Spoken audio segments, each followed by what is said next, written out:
નમસ્તે બાળ મિત્રો, આજે આપણે ધોરણ 5 વિષય हिंदी पाठ 4 सोच अपनी अपनी समझीशु। यह चित्र देखिए। यह प्रकृति की गोद में बसे हुए एक सुंदर गांव का दृश्य है। गांव में सुबह हो चुकी है। सूरज की सुनहरी रोशनी पहाड़ों पर दिख रही है।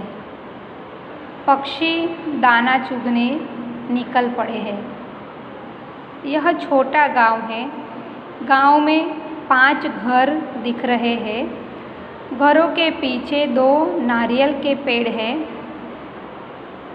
घरों के पास ही एक छोटा सा मंदिर है। यह एक चरवाहा है। चरवाहा सुबह होते ही अपनी गायों भैंसों को चारा चराने ले जा रहा है। यह एक किसान है। लग रहा है किसान अपने खेत में जा रहा है। उसके पीछे एक कुत्ता जा रहा है। गांव के बाहर एक छोटा सा सुंदर बगीचा है। बगीचे में बहुत सारे फूल हैं। बगीचे में 3 बच्चे दिखाई दे रहे हैं। बच्चे रंग बेरंगी तितलियों के पीछे दौड़ रहे हैं। सूरज, पर्वत, पशु पक्षी, घर, मंदिर, पेड़ आदि के कारण यह गांव बहुत सुंदर दिख रहा है। बाल दोस्तों, अब हम एक कहानी सुनेंगे। टोपी वाला और बंदर की कहानी। एक व्यापारी था। वह हर रोज़ एक गांव से दूसरे गांव टोपियाँ बेचने के लिए जाता था। हर रोज़ की तरह व्यापारी ने टोकरी में टोपियाँ रखी और बेचने के लिए निकल गया। वह एक गांव से दूसरे गांव जा रहा था। बीच रास्ते में दोपहर हो गई। गर्मी बहुत थी। व्यापारी ने सोचा कि थोड़ी देर आराम कर लो। व्यापारी एक पेड़ के नीचे बैठा। उसने टोकरी रखी और आराम करने लगा। व्यापारी थक गया था, इसीलिए उसको नींद आ गई।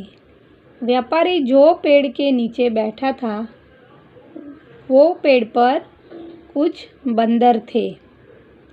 व्यापारी को गहरी नींद में देखकर बंदर नीचे उतरे और बंदरों ने झट-झट से वह टोकरी में से टोपियाँ ले ली और वापस पेड़ पर चढ़ गए। थोड़ी देर बाद व्यापारी नींद से जागा। उसने अपनी टोकरी देखी तो टोकरी में एक भी टोपी नहीं थी। व्यापारी ने इधर उधर देखा और सोचने लगा, मेरी टोपियाँ कौन ले गया होगा। अचानक से व्यापारी की नज़र पेड़ पर पड़ी। उसने देखा कि सभी बंदरों के हाथ में टोपियाँ हैं और वह टोपियाँ पहनकर मज़े कर रहे हैं। व्यापारी ने सोचा, अब क्या करूं? बंदर से टोपियाँ कैसे वापस लूं? सोचते सोचते व्यापारी के मन में एक युक्ति सूझी। उसने अपने पास पड़ी टोपी अपने सर पर रखी और बंदरों को बताया।